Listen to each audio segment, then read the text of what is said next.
My name is Jay Parker, and I've spent my whole life in the background. The son no one notices, the one who keeps the wheels turning but never asks for credit. At 32, I've been the quiet architect behind some of Parker Industries' largest deals, the one who has saved it from the brink more than once. Yet, no one remembers me for that. They remember Ethan. The golden boy. The one who could walk into a room and command attention. The one who had all the connections, all the charisma. He was always the one Dad trusted to take the reins, the one who would one day run the company. I never asked for it. I was fine in my corner, keeping things afloat. But the moment he stepped into that CEO position, everything changed. I walked into Parker Industries this morning with a sense of quiet confidence, carrying a sense of déjà vu, just another day at the office. Ethan's first day. I had picked out a gray tie and a crisp white shirt, the kind of outfit that says, I belong here. It was routine. I'd been here long enough to know how things worked. But today was different. I couldn't shake the feeling that something was about to snap. The elevators pinged as I rode up to the executive floor, the familiar hum of the building comforting, like a heartbeat. The moment I entered the lobby, I could feel the tension in the air. Ethan's team, his new team, was everywhere. The familiar faces of the old guard, people I'd worked alongside for years, were nowhere to be found. Replaced. Gone. The polished marble floors seemed colder today, as if they knew what was coming. Jay, you're here. Great, Marcus from accounting greeted me, his face pale.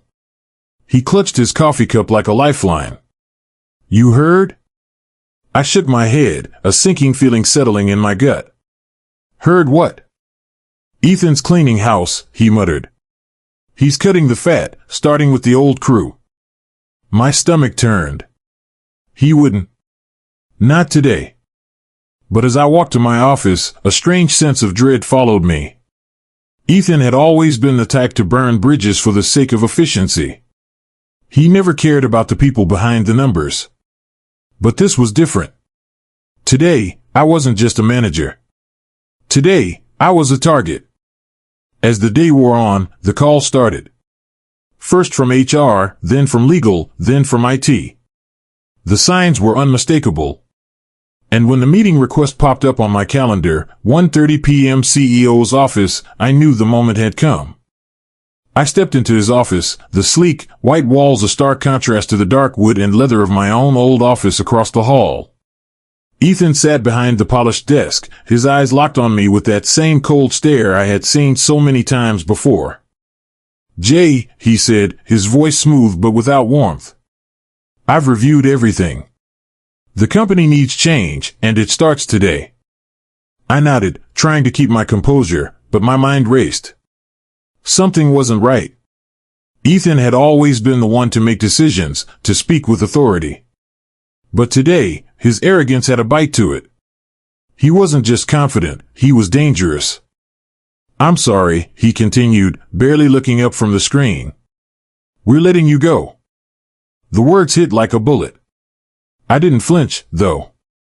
That wasn't my style. You can't do that. Not with the deal coming in tomorrow. He finally looked up, his lips curling into a faint smirk. You're not irreplaceable, Jay. This company needs fresh blood. Not someone tied to old ways. I felt the heat rise in my chest, but I kept my voice steady. I've saved this company from collapsing twice, Ethan. I've brought in deals worth more than you could even calculate. Not anymore, he said dismissively, turning back to the screen. You're out. Security will escort you. I didn't fight him. I didn't beg. I just stood up, collected my things, and walked out. The elevator ride down was the longest I'd ever taken. But as the doors opened to the ground floor, I didn't feel defeated. I felt something else. Cold. Calculated. The irony hit me hard. Ethan thought I was done. He thought this was the end. But he didn't know about the clause. The clause I had buried deep in the Brightwell and Knox contract, the one that made me indispensable.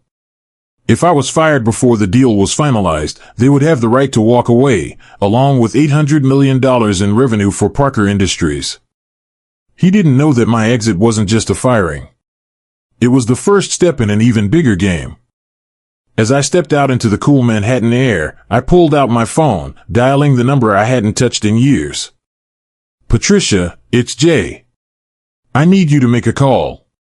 The deal's not dead yet." The line was quiet for a moment before she spoke. "You've already pulled the trigger, haven't you? Now we just need to see if Ethan can handle the fallout."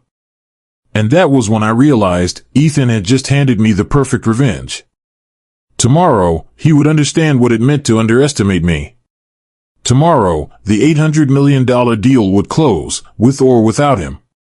And he wouldn't have a clue until it was too late.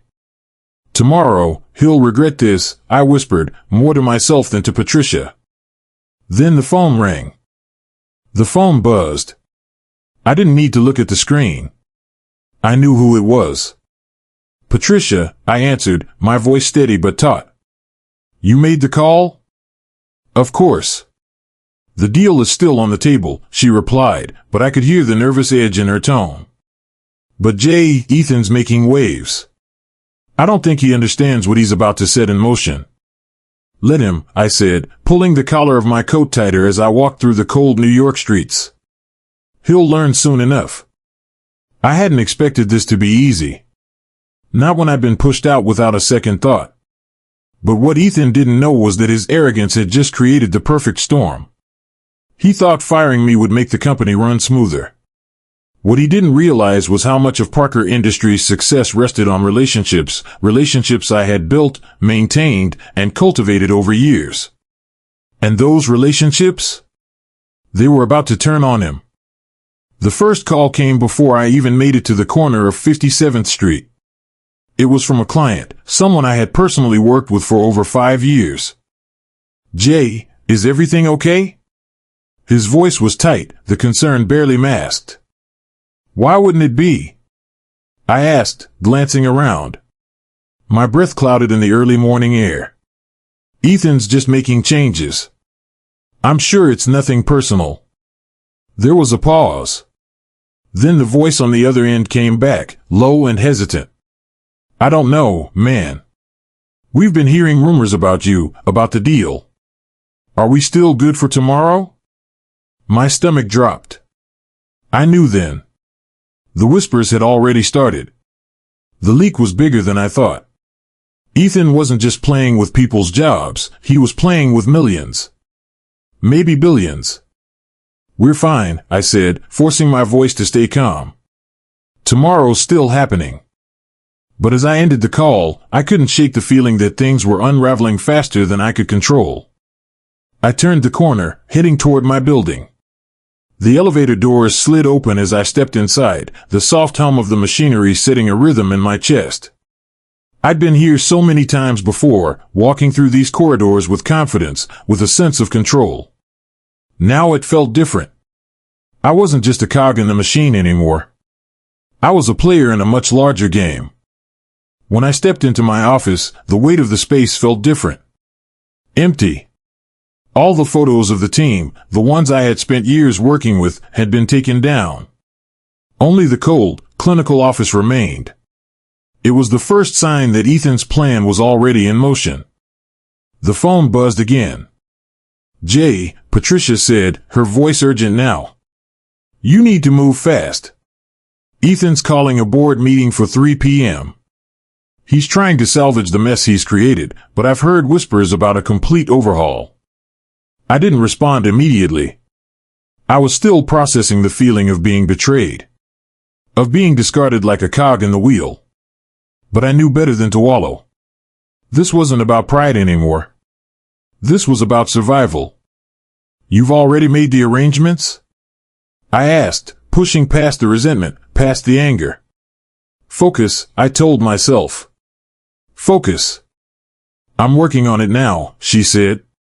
"But Jay, there's something else. I've been looking at the financials. You're not going to like what I've found." I leaned back in my chair, already bracing myself for bad news. "What is it?" Patricia paused. Then, he's been making moves behind the scenes. Transactions. Unauthorized transfers. It looks like he's trying to liquidate some assets quickly. I stood up, the chair scraping against the floor. What the hell is he doing? Jay, Patricia said softly, her voice barely audible over the phone, this isn't just about you anymore. It's bigger than you think. He's in too deep. I could hear the unease in her voice, but something else was bubbling beneath it, fear. Not for herself, but for the company. Let me handle it, I said, my mind already working through the steps. I'll take care of the board meeting. You make sure the deal's locked in. And don't tell anyone about the clause, no one, not even Ethan. Not yet. I hung up, the finality of the decision settling in like a cold weight. Ethan was pushing too hard, too fast. He was burning bridges he didn't even know existed. And that was a mistake. A big one. The next few hours were a blur of strategy, phone calls, and hasty decisions. But by the time 2:45 p.m. rolled around, I knew exactly what I had to do. I slipped into the boardroom just before the meeting started, my heart pounding in my chest. The long, polished table stretched out before me. I was the first one to arrive, though it wouldn't last. Slowly, the others trickled in, their faces a mixture of curiosity and concern. But as soon as Ethan entered, his confident stride faltered slightly. He looked at me, and for a moment, I saw something flicker behind his eyes, uncertainty. I didn't let it show. I just sat back and waited. So, Ethan said, slapping a hand on the table as he sat at the head of the room. I'm sure you're all wondering about the changes. Let's get down to it. But I wasn't listening anymore. My eyes were fixed on the legal documents in front of me, the ones that would change everything. I felt the weight of it all, the contract, the deal, the money. The power that came with it. The moment he dismissed me felt like the moment a door slammed shut. But as I looked around the room at the faces of the board members, I realized the truth. Ethan Cross had no idea what he was up against. And neither did I. I stood up. I'm sorry, Ethan, I said, interrupting him mid-sentence.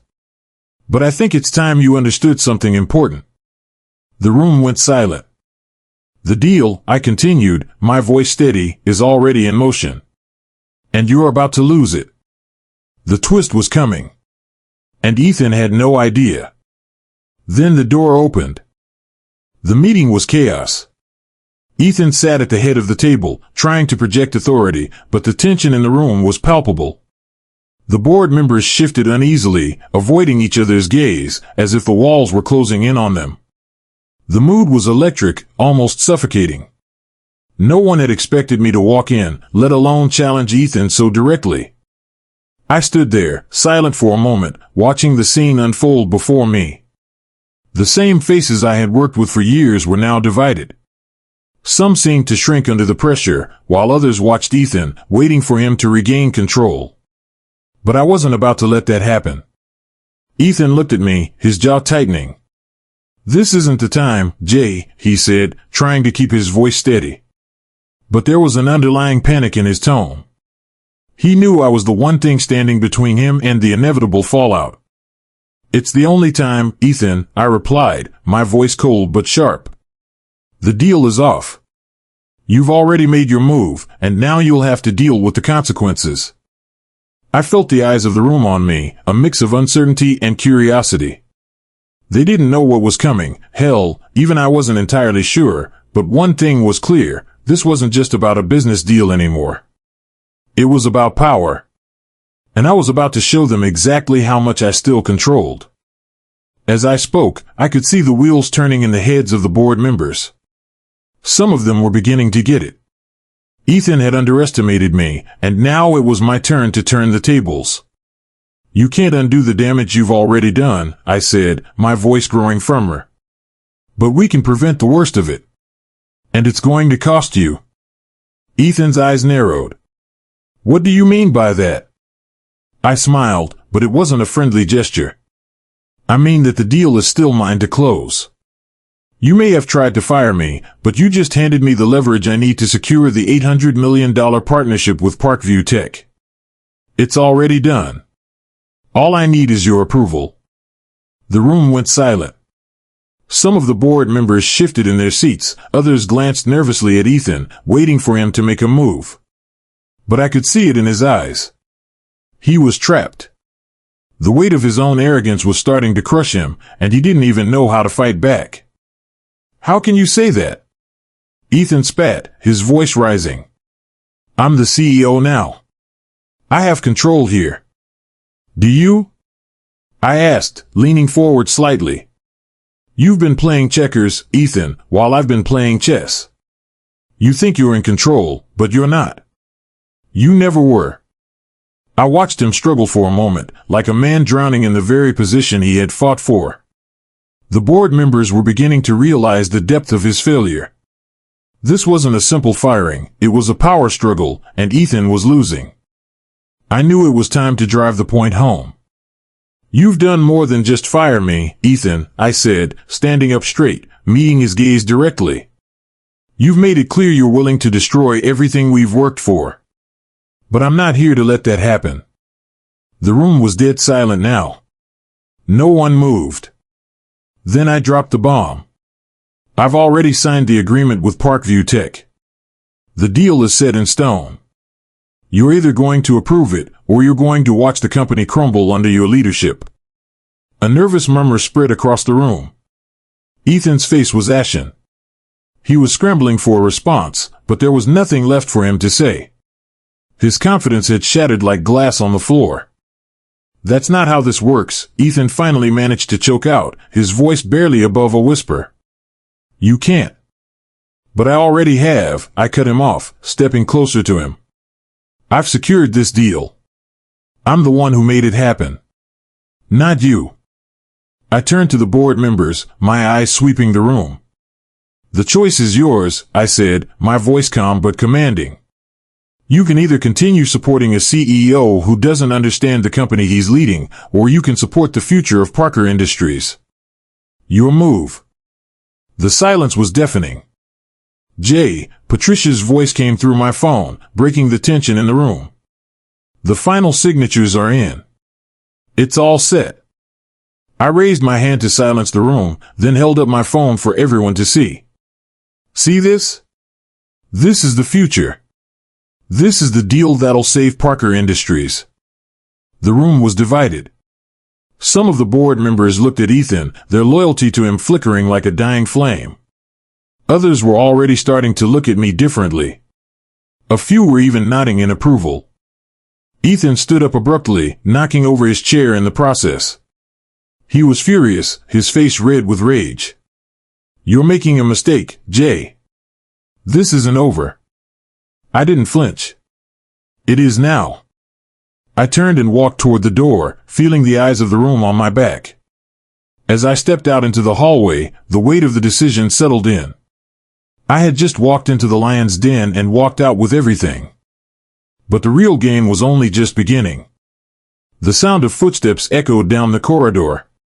Someone was following me. The wind was heavy as I stepped out of the building. The cold air hit me like a slap in the face, a reminder that things were changing. Fast. Ethan's words still echoed in my mind, his desperate attempts to regain control were futile, and yet, I knew this wasn't over. Not by a long shot. I made my way to the underground parking lot, my footsteps echoing through the concrete tunnels.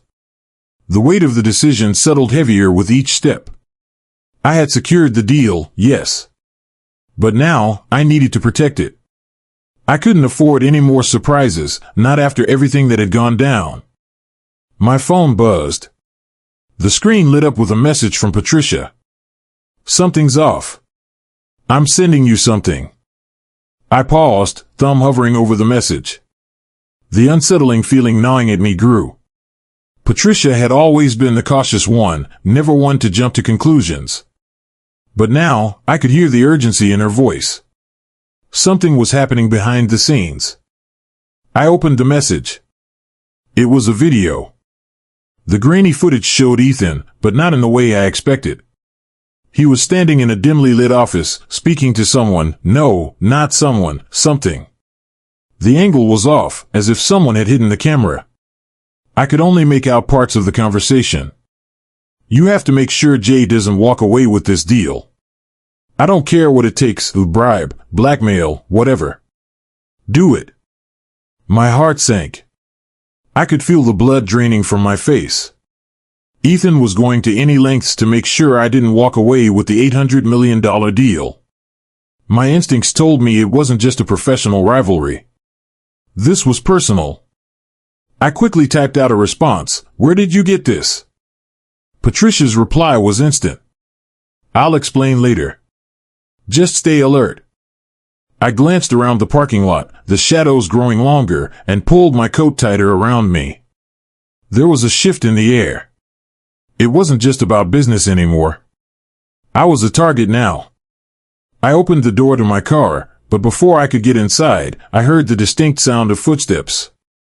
I spun around. A figure emerged from the shadows, a man dressed in black. My breath caught. Jay, he said, his voice low. We need to talk. I stiffened, narrowing my eyes. I didn't recognize him, but there was something about the way he moved that made my skin crawl. He was no ordinary man. His presence, calm and predatory, felt like a threat. Who the hell are you? I demanded, stepping back. My hand brushed the door handle, my mind already calculating an escape route. You don't need to know my name, he said, his lips curling into a slight smile. But you should know this, Ethan isn't the only one playing this game. You've got other enemies, Jay. Powerful ones. And if you're smart, you'll take the deal and walk away. I clenched my fists. The audacity. What do you want? The man stepped closer, his gaze cold. I'm here to make sure you don't get too comfortable. This deal? It's not just about money. It's about power. And power? It's something that doesn't stay in one place for long. If you think you've won, you're wrong. I tried to keep my voice steady, but I could feel the pulse of adrenaline in my veins. What the hell are you talking about? Trust me, he said, his eyes narrowing, you're in over your head. You'll see soon enough. With that, he turned and disappeared back into the shadows. I stood frozen, my mind racing. What was that? Who was he working for? And why did I suddenly feel like the walls were closing in? I needed answers, and fast. But I didn't have the luxury of waiting. The clock was ticking, and I had a deal to finalize. I slammed the car door shut and started the engine, my thoughts a blur of danger and uncertainty. As I sped through the city streets, the cold wind outside felt like a reminder of the stakes at hand. This was no longer just about making a deal, it was about survival. And I knew, with a sinking feeling in my gut, that I had just stepped into something much darker than I'd ever anticipated. The phone rang. I checked the screen. Patricia again. I didn't hesitate. I answered it. Jay, she said urgently, I've been doing some digging. Ethan's not the only one with plans for you. There's a third party involved, and they're not playing by the rules. This is bigger than just the company. My pulse quickened. What the hell are you talking about? They've been tracking your every move, she said. The video? That was just the beginning. You've got to get out of there. They're already moving against you. I glanced at my rearview mirror. The feeling of being watched, of something lurking just behind me, gripped my chest. Get out of where? I asked, panic rising in my voice. Trust no one, Patricia said, her voice almost a whisper. Not even me. They're everywhere. A chill ran down my spine. My hands tightened around the wheel. Something had shifted. And I was no longer just playing the game, I was the game. I slammed my foot on the accelerator, the city blurring past me. My mind raced through every possible scenario, every threat I hadn't seen coming. But as I turned a corner, I saw something that made my blood run cold. A black SUV was tailing me. I didn't have time to think. I pressed harder on the gas, weaving through the streets. But no matter how fast I went, the SUV stayed on my tail. I wasn't just being watched anymore. I was being hunted. And whoever they weren't going to stop until I was taken down. The city seemed like a blur as I sped through the streets, every light flashing by in a frenzy. I could feel the pressure of the moment building, the weight of the deal I had just secured, but the looming shadow of something darker hanging over me. I tried to focus, to push the thoughts of the black SUV trailing me out of my mind, but every turn, every shift in the rearview mirror, only made it worse. The damn thing was still behind me, keeping pace like a predator circling its prey. I pressed harder on the accelerator, weaving through traffic. It wasn't just a chase anymore, it was something more calculated. They weren't after me for just the deal. Something else was at play here, and I was too damn close to the edge to ignore it. "Keep your cool, Jay," I muttered to myself. "Think." I glanced at the dashboard. My phone buzzed. It was from Patricia. "Get to a safe place. Don't trust anyone." The hairs on the back of my neck stood up. I'd been on edge the whole day, but now I could feel it. This was more than just business. It was personal. And Patricia's warning hit me like a ton of bricks. What the hell had I walked into? A sharp turn, and the SUV was still there. The driver knew what he was doing.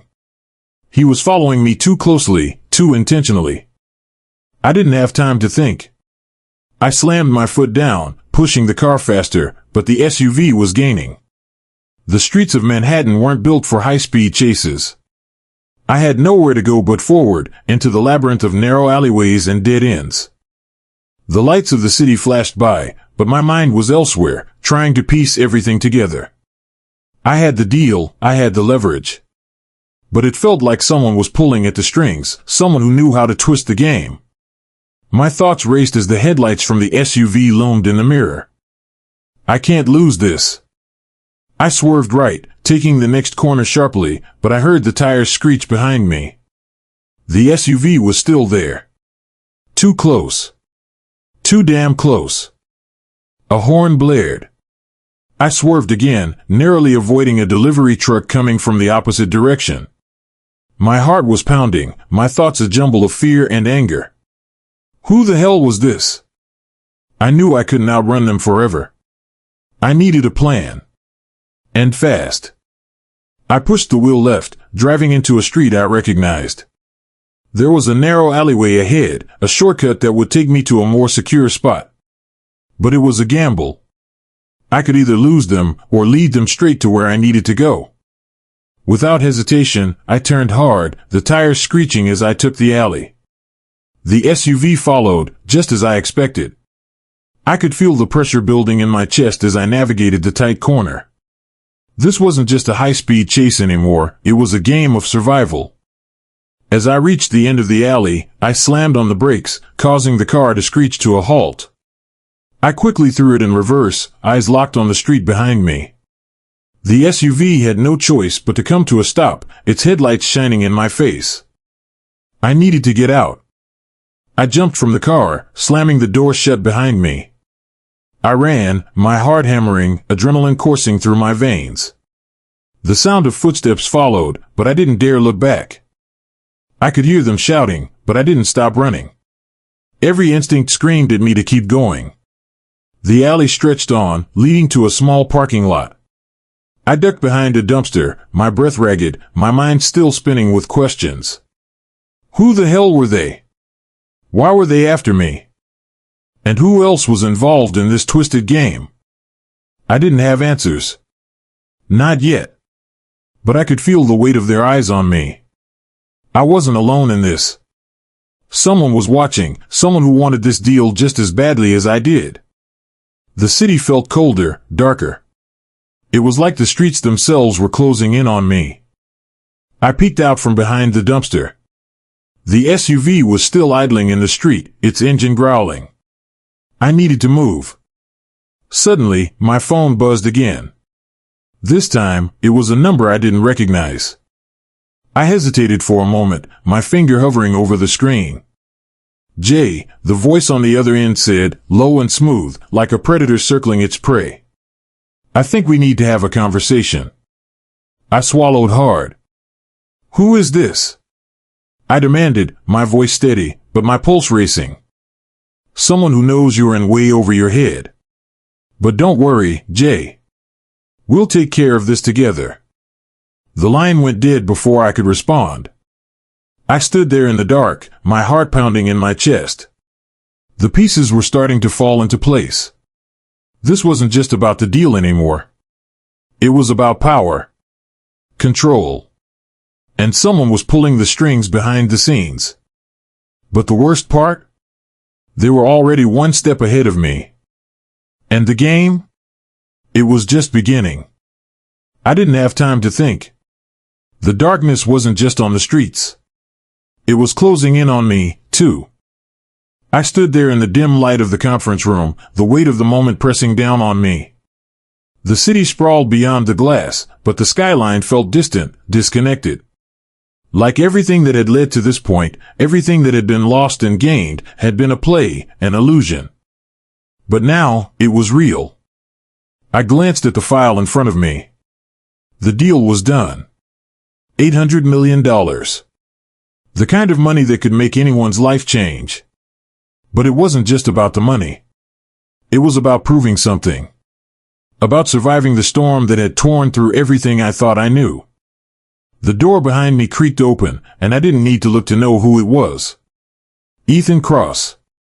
His presence filled the room, a shadow that hadn't fully disappeared. His arrogance still lingered in the air like the stench of a past failure. He was the one who had fired me. The one who had nearly destroyed everything. But now, he stood there, knowing he had nowhere else to go. This was his fall. You did it, didn't you? Ethan's voice was tight, as though it pained him to speak. His words were heavy, almost suffocating. I turned to face him, watching the way he stood there, his shoulders hunched, the same man who had walked in like a king only weeks ago. I did, I said, my voice steady, as if the weight of it all had finally settled into me. But it's not about the deal anymore. It's about the people you thought you could push aside. He took a step closer, his eyes dark with anger. Don't lecture me, Jay. I did what I had to do. I'm a disruptor. I don't care about your old systems or the way things were done.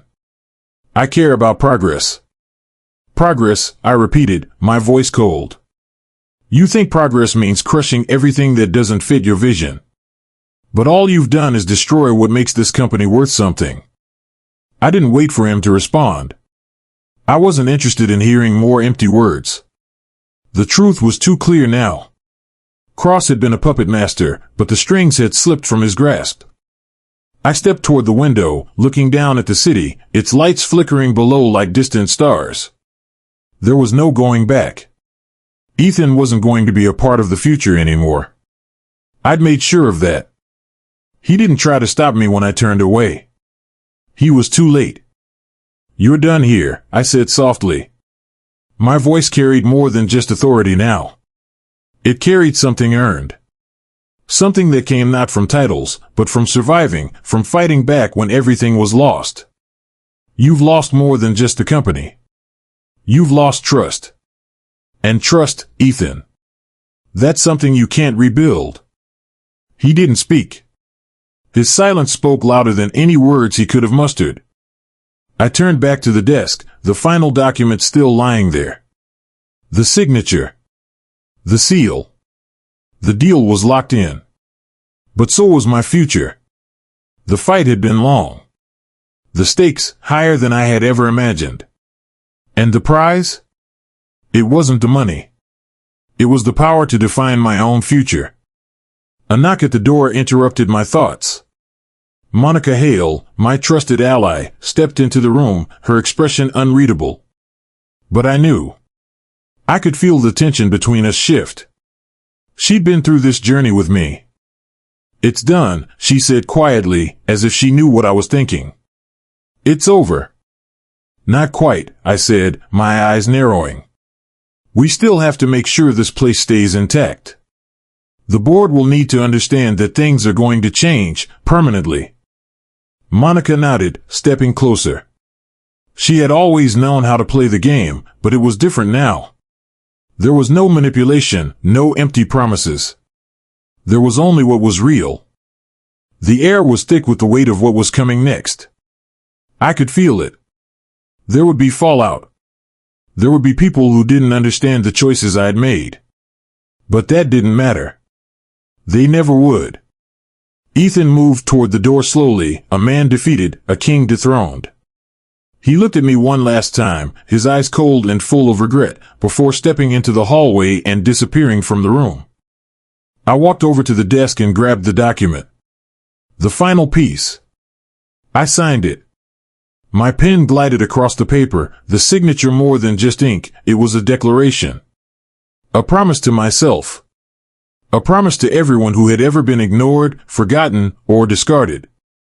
You know, Monica said after a beat, breaking the silence, the deal's just the beginning. It's not the finish line. I didn't look at her. I know. But it's the first step. The weight of the decision sat heavily on my shoulders. I could feel the change in the air, like the calm before the storm. This wasn't over. Not by a long shot. But in the end, it was never really about the money, the power, or the deals. It was about what you stood for when everything was stripped away. What you believed in when you had nothing left. And for me, it was about doing what was right, even when it felt like the world was against you. As the minutes passed, I could hear the hum of the city outside. It never stopped. And neither would I. The phone buzzed, and for a moment, everything stopped. It was a message from Patricia. Get ready. This isn't over yet. There's more coming. I knew she was right. I didn't need to ask what she meant. This was just the beginning. I turned back to the window, staring into the night. The future was waiting. But I had a feeling it wouldn't be easy. One thing was certain, though, I wasn't going to back down now. The storm had passed, but another was on the horizon. And this time, I'd be ready. The game isn't over, Jay. It's only just begun.